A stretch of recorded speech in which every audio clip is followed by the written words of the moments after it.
This is Nan Tynberg of the Palm Springs Public Library's Local History Project. I am here today, this July 15, 1987, with Mrs. William Powell, the former MGM star Diana Lewis, and known to all as Mousie. We are indeed fortunate to have had Mousie Powell in the community for over 40 years. This dynamic lady has been involved in virtually every aspect of Palm Springs life, from sports to cultural to civic, and we will share some of those memories with her right now. Welcome. Thank you, Nan.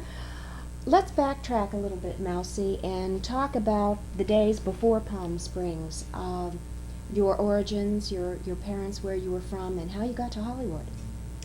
Well, my family were in vaudeville, and I went on the stage when I was 2, as did my 2 sisters and brother. And my father had his own show for many, many years, and then as the children came along, we went into vaudeville, and I remained in vaudeville till I was about 7 years old. And I said, one of the few people that I know of who was out of work from the age of 7 to about 10 and a half. What did you do? You sang, you danced? Oh, in those days Everything. you earned your keep. You better Everything. believe you did everything. And you truly started at the age of 2. Mm-hmm. That's incredible. I walked on the stage when I was 2 years old. I literally slept in the tray of a trunk. How and where did you meet William Powell? Well, I was under contract to Metro-Goldwyn-Mayer, and Mr. Mayer had a luncheon for some dignitaries, and I was invited to that, and of course the present stars were all involved in the lunch. After the lunch, I was introduced to Mr. Powell. So, unbeknownst to me, a situation arose whereby Mr. Powell suggested that perhaps they would like to come to his house and do a layout with myself and him. And so the publicity man called, Larry Barbier, and set this date up. And little did I know that he just wanted to meet me. Oh. So they set up the date for me to come and do pictures at his house. And that day he said to me, "You're like a little mouse." And I was going to ask you how you were named, yes. So that was the inception of the name, and actually that was in we met November the 25th, and this was in December, and we were married January the 5th of 1940. So we didn't have a very long courtship. No, But that's where the name Mousie started. I see. And it was kind of interesting one day, apropos of the luncheon that we met at, a girlfriend of mine was looking at a little place card that I had kept from that luncheon, just as a memento of the day that I actually had met Bill. And this is many, many years later. And she was looking at this in a little book of mementos I had. And she said to me, "Why don't you have this framed?" And I said, "Oh, I don't know." I said, "It's the day that I met Bill and some people who were at the party." And so she said, "Well, look at this name." And so I proceeded to look at the name because I'd forgotten who all had signed it. And the gentleman who was just sitting down a couple of places from me was Mr. Harry Truman. Oh, my. Oh. And Wonderful. so this is long before he was president, but I never realized that That I had Harry Truman's signature. Isn't that funny? We might mention that Bill Powell was a very tall man, and so comparatively he probably thought you were small. Yes, right, exactly. I was Speaking just 5 feet. as a short person Right, myself. right, that's right. So that was really a term of endearment which has lasted Yes. these many years. Mhm. When did you come to Palm Springs, and what were the circumstances? Well, Bill proposed to me here in 1939. As a matter of fact, New Year's Eve of 40. And then we went back to L.A. and drove to Las Vegas. We eloped with the same gentleman, Larry Barbier, as our best man, who had introduced us. And so then we just started coming down to Palm Springs for weekends. Bill had joined the Racquet Club before we were married, and had been there just a few times. So we started coming down, and I became interested in tennis. So we found ourselves coming weekend after weekend. And a very dear friend of ours, Adolphe Mousie, lived just a couple of blocks over from us. And as I said, a couple of blocks from the house that we then bought. I see. So he called us and said, there's a darling little house for sale, a couple of blocks from me. And I've spoken to a realtor about it, and his name is Harold Hicks. And come down quickly, look at the house, I'm sure you'll love it. So we were on our way to, I believe it was Yosemite. And instead we turned around, came to Palm Springs, and walked in this house. And Harold Hicks met us at the front door. That was your first meeting with our first meeting, with right? Hicks, yes. Harold was about 10 years old, I think. Something like that. He looked about Easily. 10. Anyway, we came in and looked at the house, and I said, oh, I just adore it. It's going to be such fun, a little weekend cabin. So we purchased the house, I would say within the hour. We had a check written out. And we This bought is the house. 1941. This was in 41. Yes. But in 40, as I started to say, we just, we're coming down, Kept staying coming at the regularly, club, staying yes. at the Desert Inn, Yes. and so forth. And then we decided we liked it and that it would be fun to have a little house here. So it ensued in 41 that's how we happened Yes. to come here and buy the house. You mentioned that your proposal took place at the Palm Springs Hotel. Uh-huh. Was that a small Oh, hotel, not Yes, particularly little well tiny known? hotel. No, it wasn't. They had entertainment. My sister worked there, and that's how I happened to be I here. see. And so, I assume it was right on Palm Canyon. yes, the same old the little hotel, Palm Springs Hotel. We are in the house that you have been describing, Mhm. and what was the surrounding area like? This is now Las Palmas, and at that time, Well, I it was assume Las Palmas. Estates. Oh, yes, it was Mhm. Las Palmas Estates, and it was one of the Alva Hicks developed it, and it was how can I put it? It was a residential area. The homes were not. Well, I'll say this: the estates were big. The homes I were see. not always that tremendous, but they were, acres of land. I mean, the whole corner was owned and by someone, and Earl C. Anthony owned like 4 or 5 lots on this side of us, and so forth. But it was very So country. it was, Were the streets oh, paved? very, very.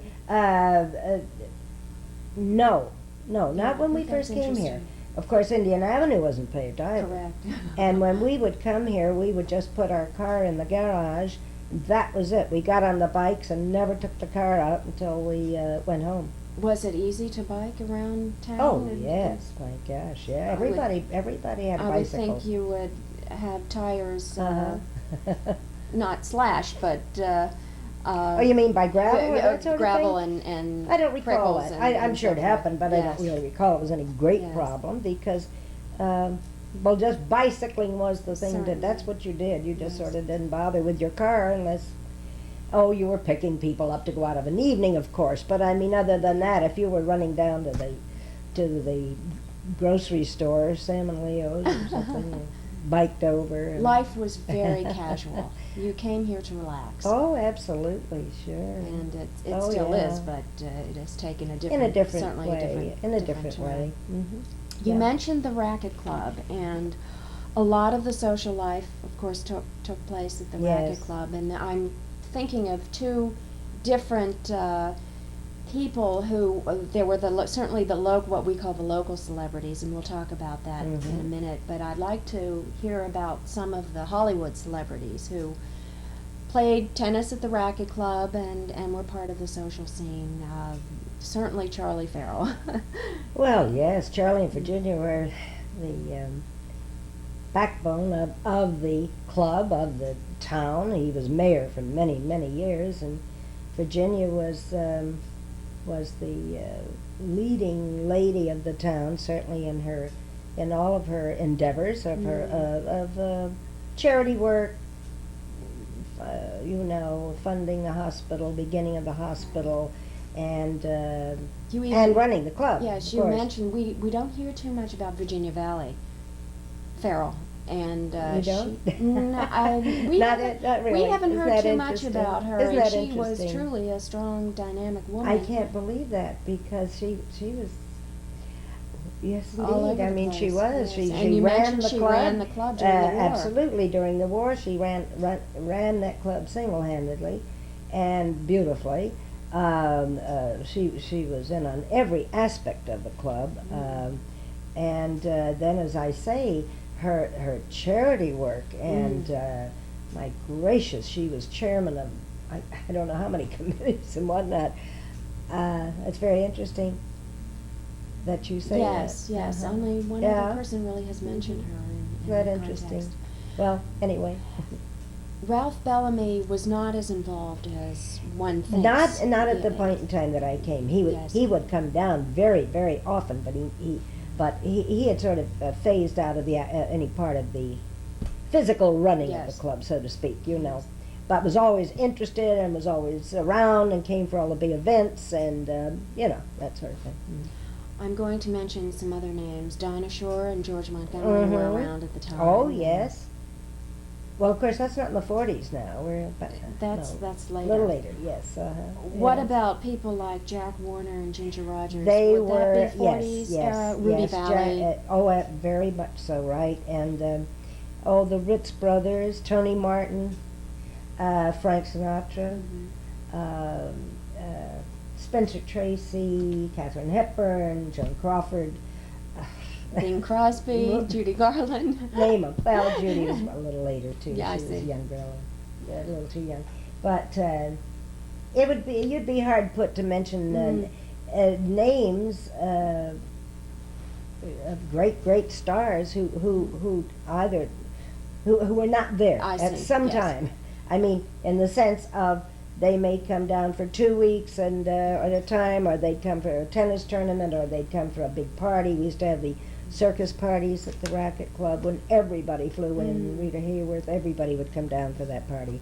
Howard Hughes, of course, lived at the Racquet Club for years, and so he would just fly a whole plane Yes. load of people down for a party, and that was very common. I don't want to forget about Howard Hughes. You have a wonderful story, and I will ask you about that. Well, I'll ask you now. Why not? Your stories about Howard Hughes just spontaneously appearing at this home are wonderful. It was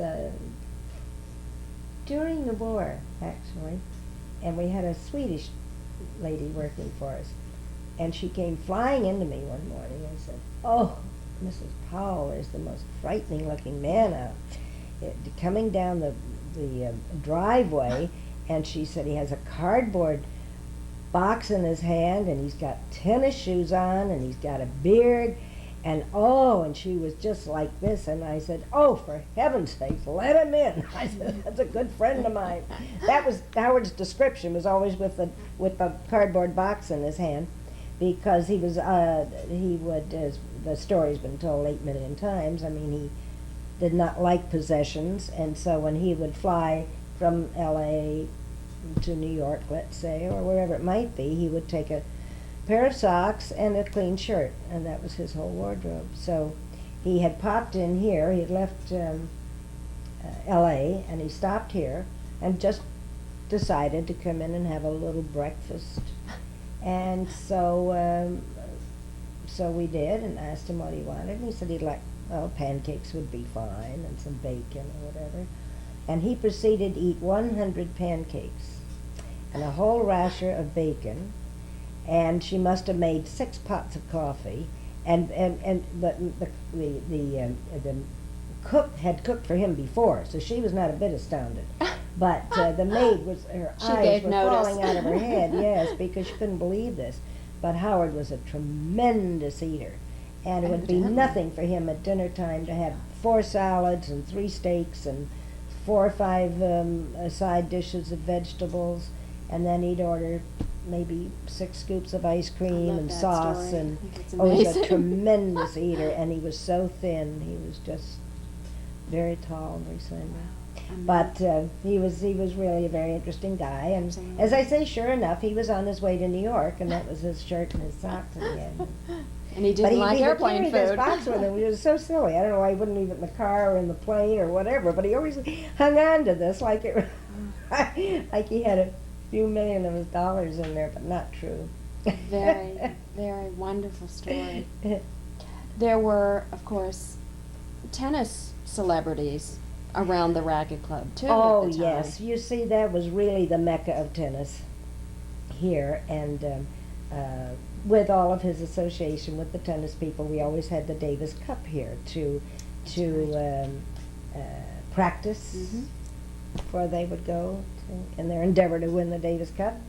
And so it was the mecca of the tennis players. And it was really such fun because they would come to practice and then they would come back for the big tournaments that we would put on. And the reason they would come, particularly to our tournaments, was that we would give them steak and hamburgers and malted milks, all they could eat. And that made us the top tennis tournaments in the world because that's what the kids wanted. Interesting. We Yeah, feel a it's little. interesting. We feel a little differently You can't even now. say hello to them today. We feel a little differently That's now. right. Yes. But you can ask any of them. To stay at the Racquet Club and to eat all they could eat. Oh my! They and got to a have steak. malted Huh? milks. Boy, that was living. And they just thought that was the greatest. Of course, we put them up now. Don't misunderstand. Yes. We did give them their rooms. Of course. But other than that, and I put the tournaments. I was president of the tennis association Yes, here, I was going to the mention George that. Ripley, and And you had presided over most, if not all, of the early tennis tournaments Oh yes, in I town. put them all over Yes. town, right? And so as the years went by, someone started saying, they'd say, well, how much did they get? Do they get? And I said they get steak and Maltings. hamburgers and French fries and malted milk. And people, it was a little hard for them to believe, but it was true. It was true. Well, there would be people like Don Budge around. That's and right. Gussie Moran Vexatious. and Gussie worked at the club. She was a dear friend of mine, still is. And Nancy Kiner. They both worked at the club, but in the meantime, before they worked there, they would come there to play. Yes. yes. And Alice Don Marble, who and was Alice Trey. Yes, she. different vintage than Oh yes, Nancy. that was a little, Chafee yeah. Kiner, Oh yeah, right. That's Yeah. true. But it was like a progression, oh sure, Fred Perry and let's see, what's the? Oh my gracious, I'm trying to say a name now. Fred Perry. I'll think of it in a minute. The girl, the young lady who's such a beautiful girl that George Byrne and Bob Hope always has. Oh dear, she's so pretty. And her father, Her father was the tennis grandfather was the famous tennis player. Well, Oh. anyway, you don't. Not Brooks Shields. Brooke Shields. That's Oh, exactly right. Frank Shields is what I was Frank trying Shields, to say. I'll be darned. I said Fred Perry, and I started saying Frank Shields.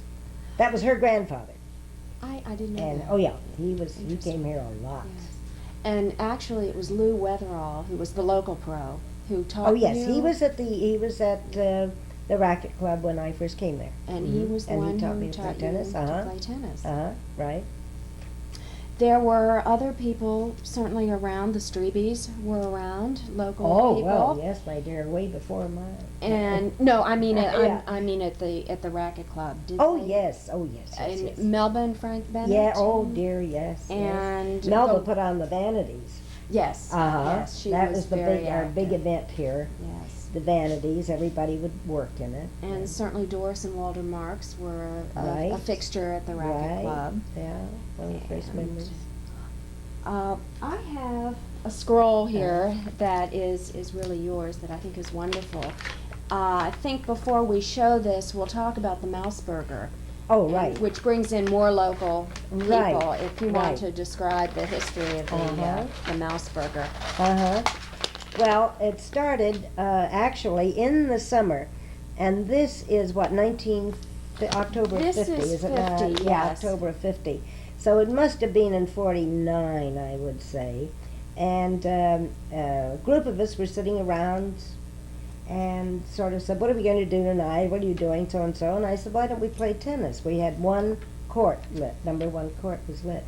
And so, fine. And I said, well, I'll go out and get some sandwiches and some Cokes or whatever.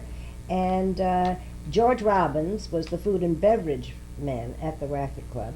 And he was sitting there with us, and he said, well, why don't I do some hamburgers? And by the pool, play tennis, and we'll have some hamburgers. So I said, great, fine.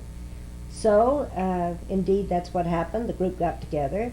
We played a little round robin. We went out by the pool, and George Robbins cooked the hamburgers. So, Harold and Milt Hicks and Carolyn Hicks played in that those first tournaments.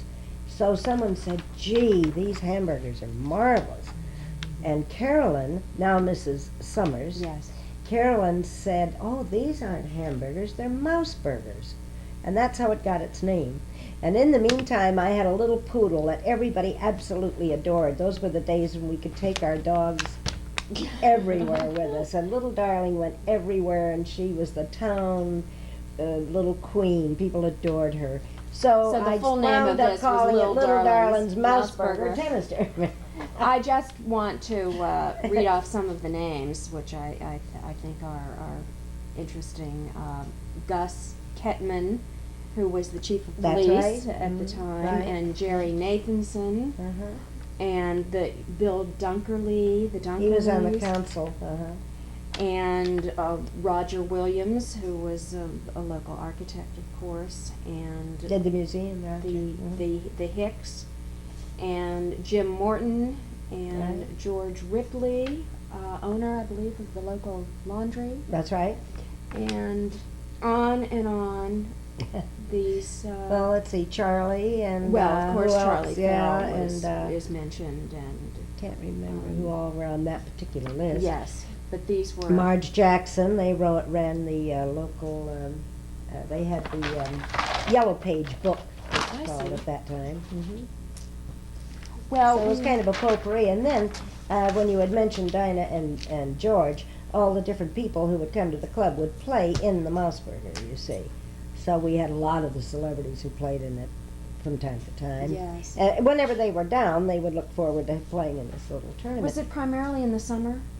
Oh, no, it was all year round. because It people- merely started in the I summer. see, But yes. no, it was all Right. year round, and it became the big event at the club, you see, to come on course. Wednesday night, because by this time, it became a big tournament, and the people would come to watch, I'm thinking- have dinner, yes. and watch them play tennis. I'm thinking Yeah. of recent years, how it Right. had carried on into the summer when Oh, the staunch exactly. locals Oh, were yeah, left. that's and- right. yeah, No, that's correct. of course. But you yes. see, we only started with one court, and then because this became so popular, we lit the second court, Yes. and then the third court, and then the fourth court. So So it that's how it started. It dovetailed. just kind of snowballed into Yes. something. Well, we will not leave the sports arena without mentioning golf, although it is a bit Mhm. beyond the time frame that we're dealing Yes, with. We're right. into the 50s, but we certainly have to mention it. And you primarily got involved with golf in the 50s, and you started at O'Donnell. Started, yes, went down to O'Donnell, borrowed some clubs, and there was a caddy, Al Christie, and I went in and I said, do you have something here called a caddy? I wasn't quite sure what a caddy was. Turned out to be a gentleman, and Al Christie by name, and he and I went out, and it so ensued, I would say, that probably for maybe 5 or 6 months, I would just go out every day with him. I would play tennis first, then I would go down to O'Donnell and play until it got dark. And that's how I started to play, and of course I was distraught that the first golf tournament that I was invited to play in was at O'Donnell, and I'd played about, as I say, 6 months. And I believe they gave me something like a 27 handicap, and didn't go over 28, I don't think. That was about as high as you could be. And I came in third, and I came home and cried because I couldn't understand why I hadn't won the tournament. I'd played 6 months. and I just couldn't believe it. And would you believe I'm still taking lessons? Well, it's And I'm it's still wondering why I can't win every tournament. it is a frustrating It sure constant is. game. That's and right. One always the pros take lessons. Oh, absolutely. In Yeah. addition to your obvious athletic ability, your organizational abilities came to fore here too. You also started various tournaments Mhm. with pros, and we were talking about the golf tournaments that you also started and were involved with. Mhm.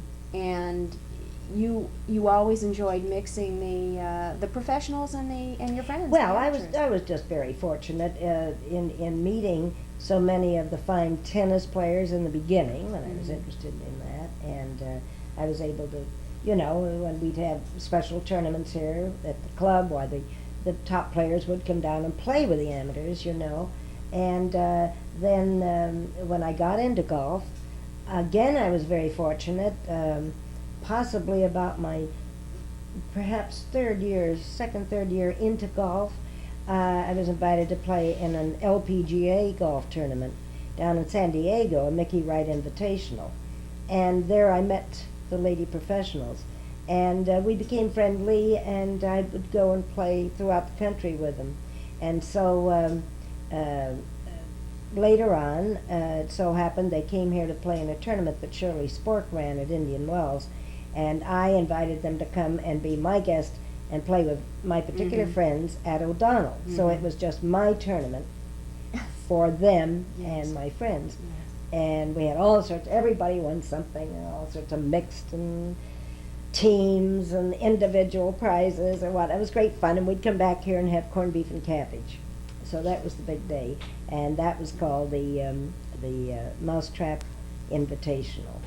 Was the impetus partly in part due to the fact that men were having their own tournaments, and women really at that time did not certainly were not as involved? Well, no, it's true. Well, no, wait a minute. Are you referring to amateur? I just Oh, in general. Just there was the Bob Hope Desert Classic where Yes, pros yes, and yes, amateurs yes. were together. Oh, yes, and right. Oh, yes. Well, it just sort of fell into my lap. It was the fact I knew them and they were personal friends of mine that I could do that. We might But, mention that you were made a member. Yes, of 9 the years ago, LPGA. the girls made me an honorary member of the LPGA, and I really have been very proud of that. And that the Mousetrap Invitational also has become a much larger event, Right. and it does benefit Yes, the yes. Living Now Desert it has Reserve. progressed into a tournament for the Living Desert. Just amateur ladies, not professionals. Yes, Amateur yes, ladies. yes. And but we've had great success with it and great fun. Well, it's a wonderful Uh-huh. means for charity. It Yes. truly is. Yes. You also were involved in bowling, and we will not belabor this. Yes, I had a bowling league But you for about started your own league in 27 bowling, years. and I'm sure It was basketball just will great fun. come, All of this come was just about. great fun. I wasn't very Sure. good at any of this, but it was fun you, to do. you were excellent at it, absolutely. Let's go back to the 40s and talk a bit about the nightlife. The Chi-Chi was very lively Oh, at yes. the time. Mhm. And Yeah. you have a particular closeness or fondness for Erwin Schumann. You Oh, certainly we were just very dear friends. Yes, remember and a him wonderful, well. wonderful person, and he did just great things for the community. He was very, very generous and always very receptive to anything that was good for the community. He was very, very highly thought of. Mhm. What was the Thanks, Chi-Chi Mary. like at that time? Oh, it was just it was a darling restaurant where you knew everybody, as in those days you did. You went to the Chi-Chi, you could sit at a table with friends or be by yourself. And we had the stables, Trad Rogers Stables, Mhm. and same thing there. One could go over there and be with their friends. You didn't have to have a date. We'd just say, I see. well, let's go see who's at the Chi-Chi, that sort of thing. And you'd pop by and sit down and chat for a little while and go on to your own table and whatnot. It was all that kind of casualness, you see. The dollhouse was almost, it was the same thing. Yes. You might go in as a twosome, but wind up at a table with 6 other people or something, you know, come sit with us type thing. Who You would never be, knew who you who were gonna would run be playing into. at the Chi-Chi, for example? Oh, well, they had, I should remember his name. They had a pianist and they had there for years and years, and he was very, very popular. But the Chi-Chi as a nightclub came many years later. I see. Oh, many I years. see. No, it was only a restaurant. But the Blue Room Yes. was where the Yeah. pianist played, was in the Blue Room. When And, one hears stories about people like Sinatra and the Ritz brothers just getting up and performing, is that? Oh, that was at the Racquet Club mostly. Oh, I see. Mostly. I see. Yes, they'd just be there for dinner, and somebody'd start playing a tune, and Tony would just start singing, and I mean, it was just, you know, that, Tony Martin. Yeah. Tony Martin, yeah. Yes. I mean, it would just be that kind of Spontaneity. spontaneous, exactly. And then the Ritz brothers, of course, that was so wild, so funny, and I mean, they just adored being on and doing crazy things, and, you know. So they were on. So they were on doing on something both was on always stage when they and were off around. stage. Something was always going on. That's That's fine. right, pulling gags on people and that sort of thing. Yeah. That's So that type of entertainment that I refer to I was see. strictly. Strictly I rap. feel like singing a song and I get up and sing. That was about it. And it was well, they were not bothered. Stories weren't sent out about them. Pictures were taken from time to time. Some of the good friends that we talked about earlier. And Bernard came upon the scene. He did, you know, pictures of very famous people at the Yes. club. But they were always asked, and they were never, there was no standing behind things shooting people It's that not they high weren't pressure. aware of. So when they came there, they could relax and they could be comfortable and know that they weren't being publicized Right. without their permission, I do you see. know? Uh-huh. Yes, it was a So that all comfortable of this place for kind of playing everybody. around and having fun, there was nobody there taking pictures of them I and that see. sort of thing. No. Uh-huh. The gambling houses were very popular Yes, at this very. time too. Mhm. Brief and fun existence. Yeah, oh, that was great. Yeah, they were great fun. Everybody would meet out there, and The dunes had burned Uh-huh. down when Mhm. you. yes, as a Early. matter of fact, no, I'd Yeah. been there just once. That was in '39, and I was there, and then it was just a short while after that it did burn down. So I was mostly involved at the Cove and the 139, where they had the famous chili. Yes. At the Cooked by 139. Buck Harris. Bucky Harris Yes, cooked the Bucky chili, Harris. right? I used to serve it sometimes. We just go out and giggle and laugh. And I didn't care whether you gamble. It was kind of just a place to meet and have a good time. And And there would be a mixture of tourists, movie people, and locals, or hard to say. yes, it was. Certainly some of the local people, indeed, and but then mostly, as I seem to recall Mhm. it was mostly the Hollywood people who Yes. lived here, who had I homes see, here. sure. Daryl Zanuck, Sure. like he would always have a house full of people, and so, you know, it was one of those things. They'd have dinner and play cards or run a movie or whatever they do, and then maybe around 1:30 they'd say, "Oh, let's go out and have some chili and a beer or something of that Yes. sort," you know. And they'd go out, and as I said, they had this kitchen there, and a bunch of people would just sit around the kitchen and talk, and some would go in and gamble for a little while. Open It was all a night? very, very, oh yeah, well, until the last ditch, yes. But it was just a little small, I mean, we're not speaking Yes. casino type thing. We're Right. The talking- Dunes was much more yes, pretentious. that was, oh yes, that was a lovely big dining room. And this was Western Yeah. chili and Oh, yeah, small. exactly, Yeah. exactly. Right. We were thinking of some of the names of the proprietors, and the Cove, Mr. Cohn, Portnoy, and Kettleman were Right. involved with the Cove. That's right. Of course, Al Wertheimer had the Dunes, Mhm. and Right. Earl Saucer, Walter Melrose. Yeah, were Walter, involved Walter with, and we were Earl, trying to that's think of right, their, that's their right, Earl. names. Oh, yeah, they were great, 139. they were really great guys. You said you had an interesting philosophy about the atmosphere of the town. I don't mean the physical atmosphere, but I mean how people treated one another in those early days in town, the tradespeople, and that it was, and you've touched on it, but that it was so casual and non-commercial, and you would go to Carl Licken's store and certainly chat with Carl Licken, for example. Oh, and, surely. and that you would have the same plumber for many years. We had the and- same tradespeople until they either passed away or mostly that's what happened. Not too many people left town, so we had the same plumber. And when air conditioning did come in, we had the same air conditioning people. And to this day, as a matter of fact, we had the same architect.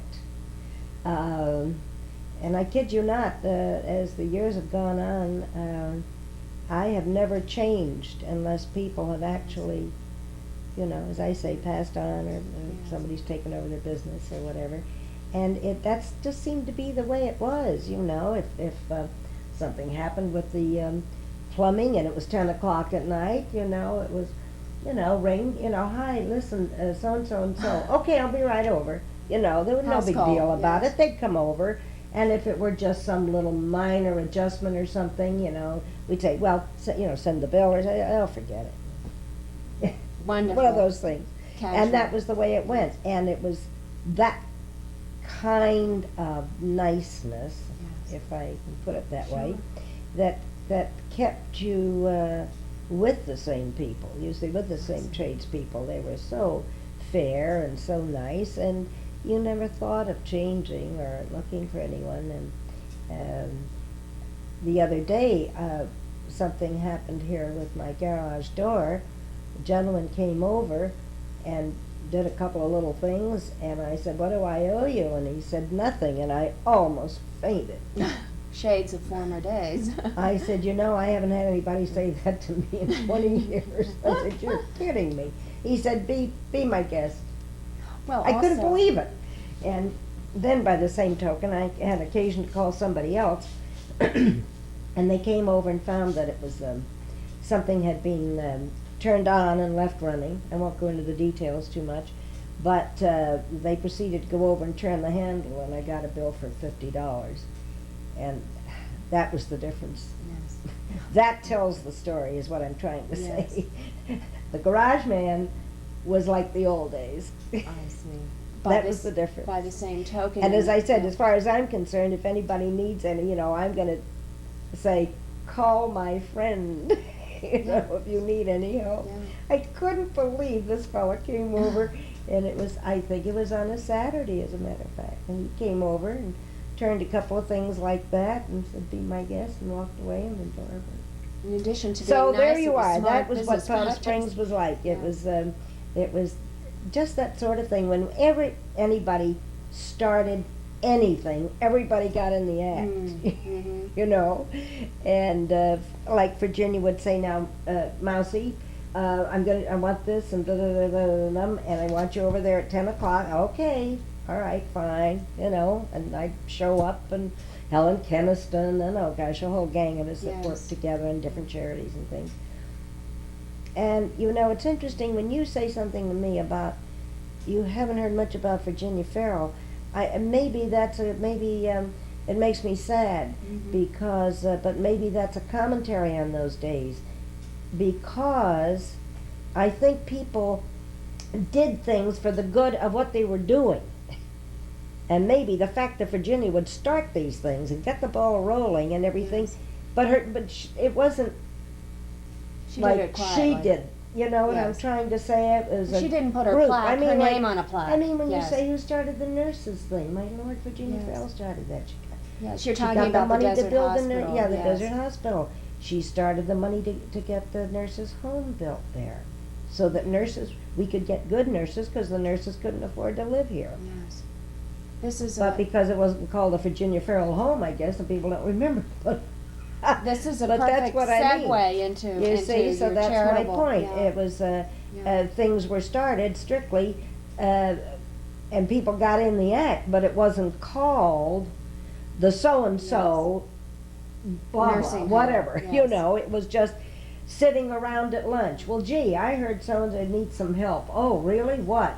Well, okay, God, we run home and we'd get a bunch of clothes together, or we'd get something and send to a family we never saw, but somebody knew. Yes. And I mean, that was as simple as Wasn't that. I mean, it wasn't, it was no big thing where you had to sign contracts and who's gonna do this and that and the other thing. You just put it in the car and went over and said, here, you know, this help out any or whatever. Food, my gracious, we used to, Of course, I this mean, is during this the was- war, and people no, were... no, it didn't have to be during the war, no, no, no. No, In I know, between, I but- mean, in between. Yes, but people were Well, during the war, that was quite a difference. Extremely Yeah, well, everybody was doing called things on like to, that during, yes. everybody got together. But anyway, I don't think Palm Springs is probably any different than any small town anywhere in America. I'm sure there's still some areas that probably are the same as this place used to be. It's just that this is so big now and glamorous to the people who've never seen this sort of area before. And so I suppose it's the old story that, oh, really, you know, and oh, gee, were there dirt roads here? And you mean, you know, that was the end of town and chocolates and all this, you know.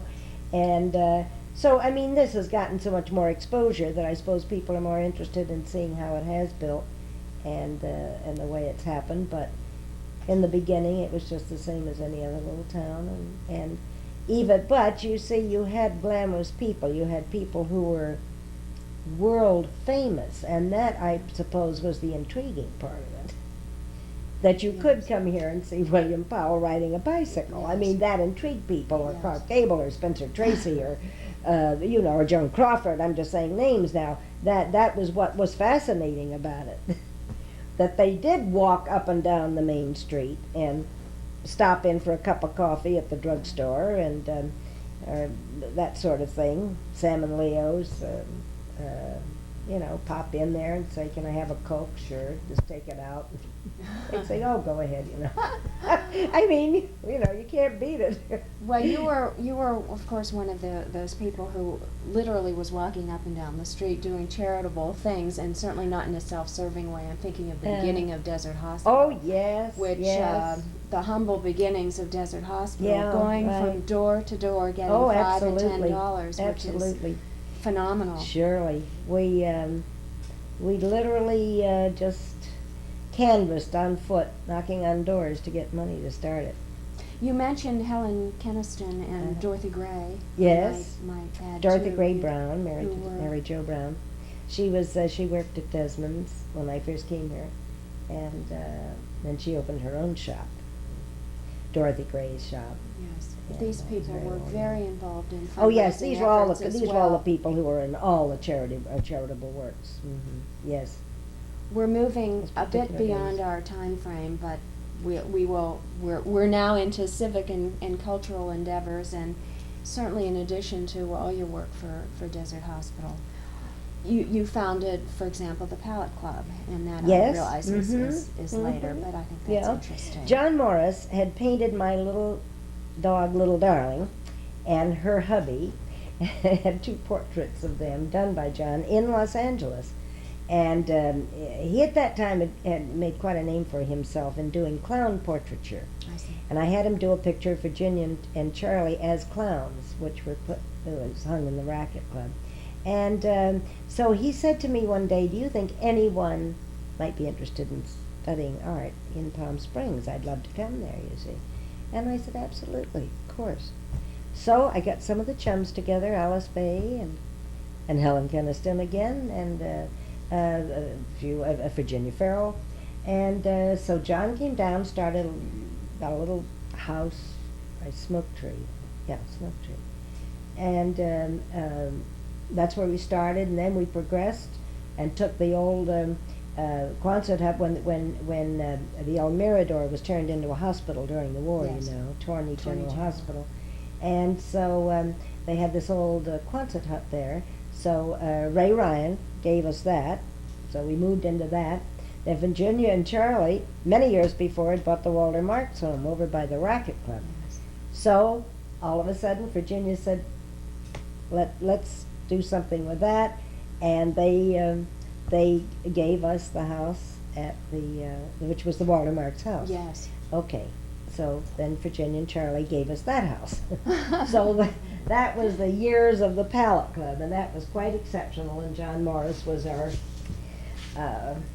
teacher, and it was really great fun. We used to have old Fritz Lowe would come and play the piano in the afternoons, and different people would pop by and sit around, have a little tea, and we'd have on spur of the moment we'd have spaghetti parties, and everybody would bring something kind There of was thing. painting going on. Oh however, yes, this was there all not? after I the see, painting. yeah. After the painting, right. Was Carolyn Summers No, involved Carolyn at Carolyn that was time? not part of that particular group. I see. No. She's a fine artist, but Yes, she I was see. not in she that. She got into that a little She wasn't later. in that group. Yes. Mhm. I don't want to embarrass you, but I do have a list of just a part of the activities that you've been involved with in a major way. And one was president of the National Science Council at the Desert Museum. Yes, And that you've was also fun. been involved on the Women's Committee and naturally involved in fundraising efforts for animals, Humane Society, and all of the events in the area that Mhm. benefit animals. You have a Well, they all do a great job. They all have their place, and they all do, I think, an excellent job here. It's a very tough situation that we have in this little town with our little animals. I don't know enough about that. Yeah. Well, it's that's sad interesting. because people get a doggy, and then the situation changes, and I they see. give up their jobs and they leave, and they I just see. leave the little Oh. doggies, and they leave More the so little here cats. because it's Yes, transient? yes, I yes. see. We have so I many that see. may come in and just work for I a wasn't season and aware be of on that. their way, and so it is a problem. So I think all the organizations do an excellent job trying to handle that. This is much more recent, but you are involved on the board of the Foundation of College of the Desert. Yes. Mm-hmm. Particularly the golf committee. Well, no, that's something that's Oh, new. I've been that's- on the I see. foundation about 3 years I now, see. and we've started this golf school, and it's going to be very, very interesting. I think it is one of and, the only courses of study in the country for Yes. golf course management. Yes, is it not? management, agronomy, plus the fact that we'll have a junior program. The pros come and give their time and teach, Wonderful. and it's very exciting. Yes. Very timely also, and we are closing the interview as we began with show business. You are involved in TAG, the Theater Advisory Group of the Bob Hope Cultural Center. Right, And that's a group that I'm chairman of, and very happy to be. We haven't, unfortunately, I can't say give you any glowing reports, but we are looking forward to being able to assist in what entertainment will be going on at the theater, along with the theater board itself. We are what we say advisory group, and I'm very happy to say we have Ginger Rogers, Mary Martin, Jack Lemmon, and well, many, many more. I know we don't want to go into all the names at the moment, but we have a great list. Leo Jaffe was on our advisory board there, and Mrs. Ford, of course, and Dolores Hope, and so we will be looking forward to seeing what we can do to bring entertainment to the whole valley. It's going to be quite an interesting project. Well, congratulations. You deserve Well, that thank you. for all of your wonderful Well, work. whatever I may have done, it's always just been great fun to do. It's not. Well, it's been fun talking about it, and we thank you very much, Mousie So Powell, you're for very this interview. welcome.